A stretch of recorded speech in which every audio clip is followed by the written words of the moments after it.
Yo, what is going on, you guys, and welcome back to another Spider-Man PS4 related video. But before we get into that, I asked you guys if you'd like to see me do some live streams on a poll on my channel, or if I should just continue with the daily uploads. And the majority said just to stick with the daily uploads, so that's what I'm going to continue doing. But to the people who want to live stream, because it was pretty close, I do go live over on Slightly Insulting every Thursday night, where I play games like Minecraft with friends, or Spider-Man PS4. But with that being said, let's get straight into today's video. Today we'll be discussing who is going to die in Spider-Man PS5. Number 4, Norman Osborn. Now we know that the Green Goblin was teased with the green glow at the end of Spider-Man PS4, which is a good implication that he may be appearing in the next installment of the Marvel Spider-Man series of games. In Spider-Man PS4, Norman Osborn was being built up and featured prominently. He wasn't just a reference or thrown in there because it's a Spider-Man world, but he featured and contributed to the main storyline, which tells me that in this game, it was very much used to set up his character and build him up to feed into the sequel, which will be Marvel's Spider-Man 2. And with this, he'll most likely become the Green Goblin, if not in the second game, in a future installment after the sequel. However, despite this, I really don't think that he will survive the sequel game. Most iterations of the Norman Osborn character have subsequently passed on in other media after the final battle with Spider-Man, such as the Sam Raimi Green Goblin, the 90s cartoon Green Goblin, and the spectacular Spider-Man Green Goblin, and it may not be out of the question to say that, especially with the inclusion of his son Harry Osborn in the sequel, that killing off Norman could create a mass dynamic between Harry and Peter and tense up that relationship just as it had in other Spider-Man media before. However, I think that because of the amount of times that Norman has been killed off, it could come as a bit of a predictable stake. That's why he's at the bottom of the list. But speaking of the Osborns, number 3,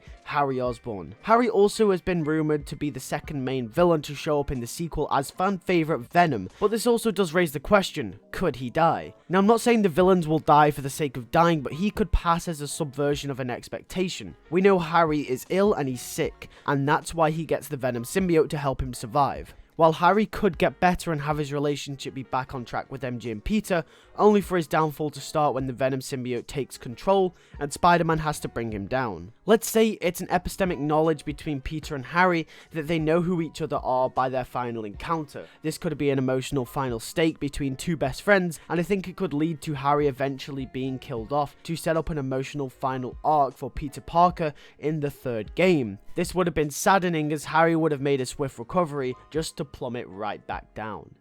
Number 2. Mary Jane Watson. It's quite common that in most Spider-Man media, Peter Parker is used to dealing with a loved one passing in some regard, whether it's Uncle Ben, Gwen Stacy, Mary Jane, Harry Osborn, etc. In this instant, Mary Jane could be the one to die in Spider-Man PS5, and it's set up perfectly. At the start of PS4, we find out that her and Peter have split up, and now they're just getting back together by the end of the game. You see, this would create a massive twist if MJ were to die come the end of the next game. Peter will have let MJ come back into his life, but at the cost of her dying. This would take a massive toll on Peter, as he's had to deal with the consequences of this. This could eventually lead into Spider-Man No More sort of storyline, which could follow Peter as he gives up the mantle of being Spider-Man, and obviously with Miles being around, this could most likely be the case. And if the symbiote is being introduced in this game, that would also fuel the idea of Spider-Man No More, as Peter would regret the anger and aggression that is exerted by him whilst he wears the costume. Another reason besides story potential is that MJ could die is because this game looks like it's predominantly going to feature the Green Goblin. And we know along with Venom and Doc Ock, the Green Goblin is Spider-Man's main villain. He is the Joker of Spider-Man, and he is notorious for killing people who Spider-Man loves. And one of the most notorious deaths from the comic books is the death of Gwen Stacy's storyline, which featured the Goblin killing Gwen Stacy. The same could happen here, but with MJ. Number 1, Peter Parker. That's right, Peter Parker himself.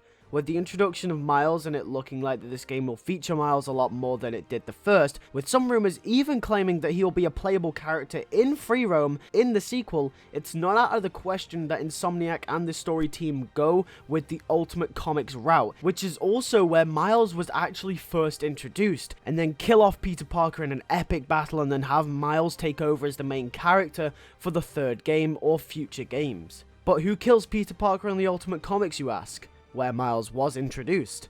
Well, it was actually Norman Osborn, aka the Green Goblin. And guess who is most likely going to show up as a main villain in Spider-Man PS4 sequel? That's right, Green Goblin, Norman Osborn. All the stars align with this one and it's too perfectly set up for it to not happen. It certainly would be a twist and a spanner thrown in the works. The last game in this series would also be a switch up and would be fresh, having Miles at the helm of it. However, that has been my theories of who is most likely to die in Spider-Man PS4 sequel. If you enjoyed this video, make sure to hit that like button and subscribe if you are new for more daily uploads. The Amazing Spider-Man 5 is coming very soon, and with that being said, follow my socials, Instagram and Twitter are in the description below. Make sure to check out Slightly Insulting, we're almost at 1,000 subscribers. That is where I post videos of films and machinimas over there, so go check that out if you haven't already. Some of you guys would really enjoy it. We actually do have a Spider-Man show going on right now. With that being said, once again, thank you guys for watching, and I'll see you guys in the next one. Peace.